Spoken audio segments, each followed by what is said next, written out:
Tal Heinrich, spokesperson for Israeli Prime Minister Benjamin Netanyahu, who joins us from Tel Aviv. Good morning. Good morning to you. Good morning. So we're talking about this hospital explosion, and we have evidence that there was no crater. Usually when Israel strikes, it leaves a big hole in the ground. Instead, there was a fire in the parking lot, which shows that it was a misfire rocket from Gaza. And also, there's other evidence. We have the IDF posted a phone call between two Hamas members. It's in Arabic, but they're admitting to each other, we did this. It was our fault. Listen to this. أول مرة بنشوف الصاروخ زي هيك والشظايا هذه فبقول لك تبع الجهاد الصواريخ الجهاد الإسلامي هاي. إيه؟ فهم بيقولوا تعاون الجهاد الإسلامي. من عنا هذا شكله من عنا See, it looks like it. It was the Palestinians that did this. They're saying, they're admitting that. So why is this narrative floating around that it was Israel's fault? Well, first, I would like to thank you and thank Fox News for airing these important voices that we just heard, because to your questions, part of the lies that have been spread are part of Hamas's own propaganda. It was very significant that this morning President Biden sat with Prime Minister Netanyahu, and in his voice and to the cameras, he spoke to the whole world and unequivocally said that no, that was not Israel behind that strike on that hospital in Gaza. That was the Palestinian Islamic Jihad. And the president said so based on evidence, data evidence that the IDF and that we have shown him and our American counterparts. And we also put out videos very, very quickly after this happened, proving that, in fact, it was part of a barrage of missiles that were fired from inside the Gaza Strip by the Palestinian Islamic Jihad. One of them fell short at the parking lot of that hospital. Now, there was also Al Jazeera footage, a live footage that caught the same thing. We also released security camera footage from one of the kibbutzim in the vicinity of the Gaza Strip. It's called Nativa Asara. And in that camera of that kibbutz, you can also see very clearly how that missile misfell. Now, this is a tragedy. It's a complete tragedy of the war. But this tragedy is on the shoulders of Hamas. And let me tell you this, unfortunately, the writing was on the wall. The writing is still, in fact, on the wall. Since the outbreak of this war, 450 missiles that were fired by these terrorist organizations, Hamas and Islamic Jihad, fell short in the Gaza Strip. We just saw that graphic. Lawrence? Madam, you know, for those of us that are honest brokers, we can take the evidence and assess it and see clearly what happened here.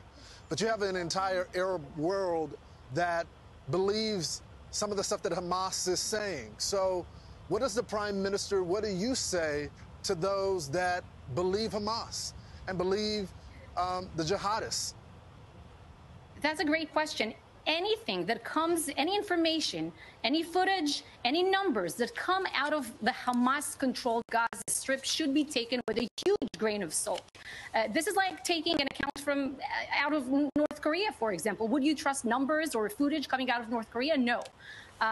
We, on our part, do investigate. We conduct inquiries. We know how to do what we do, and we put out verified information. When I speak numbers, when I debrief foreign media, I know, or the IDF spokesperson unit, we know the numbers that, that the numbers are real, that the footage is real. You can't take Hamas's word for anything.